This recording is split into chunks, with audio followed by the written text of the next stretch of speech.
मैं नेहा स्वागत करती हूँ आपका न्यूज़ रांची मेल में। और इस वक्त मैं मौजूद हूँ कांग्रेस भवन के समक्ष, जहाँ पे हर सोमवार को कोई ना कोई मंत्री यहाँ आकर के लोगों की जन सुनवाई बैठक रखी जाती है, जहाँ पे लोग अपनी अपनी समस्याओं को लेकर आते हैं, जिसमें मंत्री के द्वारा निदान किया जाता है। तो इस वक्त बादल पत्रलेख जो कि कृषि मंत्री है, उनके द्वारा इनकी समस्याओं को रखी जा रही है और उनकी समस्याओं को सुन रहे हैं। तो हमारे साथ यहाँ पे लोग भी आए हुए, लोग जुड़ चुके हैं। हम लोगों से जानेंगे कि क्या कुछ समस्याएं लेकर लोग यहाँ पहुँच रहे हैं। तो हमारे साथ जुड़ चुके एक व्यक्ति, कहाँ से आए हैं? हम बुढ़ू प्रखंड ग्राम बसरे से आए हैं। बसरे से आए हैं। क्या कुछ समस्या थी आपको? हाँ, समस्या ये डीलर मतलब समिति के द्वारा मांग किया जा रहा है डीलर लाइसेंस को, उस समस्या को लेके आए हैं। क्या कुछ है उसके आगे की कुछ बातें उसमें परेशान कर रही है? परेशान है। मतलब सभी कार्डधारियों के साथ राशन में कटौती किया जा रहा है, समय से राशन नहीं दिया जा रहा है ना। और राशन कार्ड बनाने के नाम पर पैसा लिया जाता है। मतलब पहले आपने अधिकारियों से बात की?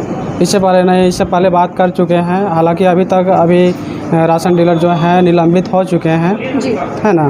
तो हम लोग सभी ग्रामीण का कहना है कि एक महिला समिति में डीलर लाइसेंस दिया जाए, उस बात को लेकर आए थे यहाँ मंत्री के पास। मंत्री जी से बात किया, मंत्री जी क्या कुछ आश्वासन दिया? मंत्री जी आश्वासन दिए हैं कि ठीक है, वैसा बात है, वहाँ जाएंगे, जांच पड़ताल करेंगे, वहाँ आवश्यकता अनुसार देखेंगे, है ना, कि वहाँ आवश्यकता है कि नहीं है, उस बात को लेकर। संतुष्ट आप उनके आश्वासन से? हाँ, आश्वासन से संतुष्ट तो हैं, बोले हैं कि हाँ जाएंगे। अब अरगोड़ा से हमारे साथ एक और व्यक्ति जुड़ चुके हैं, हम उनसे जानेंगे। आप यहाँ कई बार अपनी गुहार लेकर के पहुँच चुके हैं, लगभग 3 से 4 बार गुजर चुका है, लेकिन लगातार आने की समस्या क्या है? क्या मंत्री के द्वारा आश्वासन आपको रास नहीं आया, या फिर वो आप उनके आश्वासन से संतुष्ट नहीं है? जी नहीं, मंत्री जी ने, हम तो बार बार आपको नेहा जी पहले भी कह चुके हैं कि हमने लिख के दिया अफसर को, कोई ऑफिसर हमारे बात को नहीं सुने। मंत्री जी 18 सितंबर को लिख के दिए, नहीं सुने। तो जब मंत्री जी नहीं सुने तो फिर हम दोबारा आज मंत्री जी के पास आए हैं, उन्हीं मंत्री जी के पास जो मंत्री जी पहले हमको लिख के दिए थे। हाँ, आज भी उन्होंने उस लेटर को लिया और एसी साहब को फ़ोन किए हैं कि भाई आपको हम व्हाट्सअप, एसी साहब बोले कि व्हाट्सअप हमको कर दीजिए, हम उसको देखेंगे। हाँ, तो आज व्हाट्सअप उसको कर रहे हैं। अब अगला क्या कार्रवाई होता है पता नहीं। अगला हफ्ता आप भी पूछे थे कि भाई क्या कीजिएगा, मान लीजिए आपका काम नहीं होगा तो अगला बार क्या कीजिएगा, आगे क्या कीजिएगा। हम लोग गरीब आदमी क्या करेंगे, चाहे काम हो चाहे न हो, चाहे प्रशासन हो चाहे सरकार हो, हम लोग आते रहेंगे। जिस दिन मर जाएंगे उस दिन आना बंद हो जाएगा, समझे ना। लेकिन जब तक जिंदा रहेंगे हम लोग लड़ते रहेंगे और अपना हक के लिए दौड़ेंगे कि भाई चाहे काम चल। एक बार फिर से बता दीजिए कि आपकी मांग क्या थी, एक बार फिर से। मेरा काम है कि अरगोड़ा नदी है रांची में, उस नदी में अति ज़बरदस्त अतिक्रमण है। अतिक्रमण ही नहीं कहिए उसको, अन्याय कहिए। अब उसी में पिलर देके लोग घर बना लिया, खटाल खोल दिया, एकदम विचित्र स्थिति हो गया है। उससे गरीब आदमी का खतियानी ज़मीन कट रहा है, उसको देखने वाला कौन है। उसी समस्या को लेकर हमने डीसी साहब को आज 4 वर्षों से लिख रहे हैं, लेकिन डीसी साहब, एसडीओ साहब, सीओ साहब कोई नहीं सुन रहे हैं। लास्ट में हम लोग 14 सितंबर को मंत्री साहब बादल साहब को दिए थे और बादल साहब लिख के दिए डीसी साहब को, उस पर भी सुनवाई नहीं हुआ। मैं आज दोबारा आया हूं और दोबारा आने के बाद भी देखते हैं कि क्या होता है, करते हैं। हाँ, मेरा नाम है जितेंद्र सिंह, मैं सिमर टोली बस्ती कटरू में रहता हूँ। तो इटकी से भी लोग हमारे साथ जुड़ चुके हैं। सबसे पहले सर आप हमें बताइए, जन सुनवाई कार्यक्रम का पता आपको किस तरह चला? हम देखिए बहुत परेशान है 2017 से, कभी थाना जा रहे हैं, कभी एसपी के पास जा रहे हैं, लेकिन कोई सुनवाई मेरा नहीं होता है।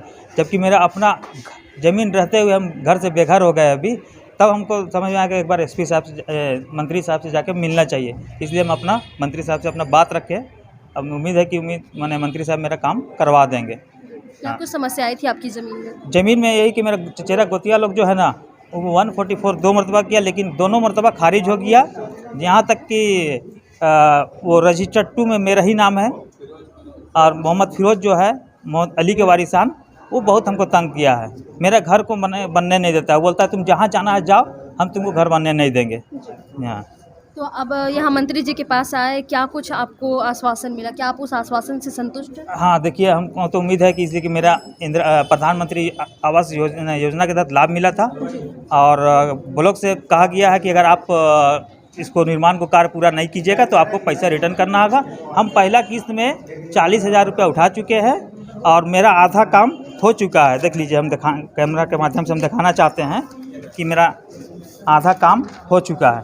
और हम अगर हम देखिए, ये मेरा आप आधा विजुअल काम के माध्यम से देख सकते हैं कि किस तरह से इनका आधा काम हो चुका है और आधा काम जो है किस तरह से रुका हुआ है। इनके गोतिया द्वारा ये ज़मीन को लेकर के हड़पा जा रहा है, जिसको लेकर के ये कई बार थाना प्रशासन पास भी गए, पर इनकी गुहार नहीं नहीं सुनी सुनते, जा रही थी। नहीं। सर, इस तरह के जो कार्यक्रम हो रहे, क्या लगता है इस तरह के कार्यक्रम हमेशा होना चाहिए? नहीं होना तो नहीं चाहिए। कार्यक्रम क्यों नहीं होना चाहिए? आपकी बातें तो हाँ, सुनी जा ये रही है। मंत्री साहब के पास एकदम कार्यक्रम होना चाहिए। मंत्री साहब से उम्मीद रख के आए है, तभी हम मंत्री साहब के पास आए हैं। जी, इस जन सुनवाई कार्यक्रम का पता आपको किस तरह चला?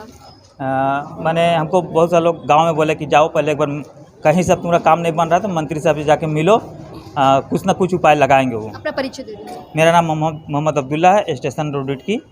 पिता का नाम मोहम्मद उस्मान है।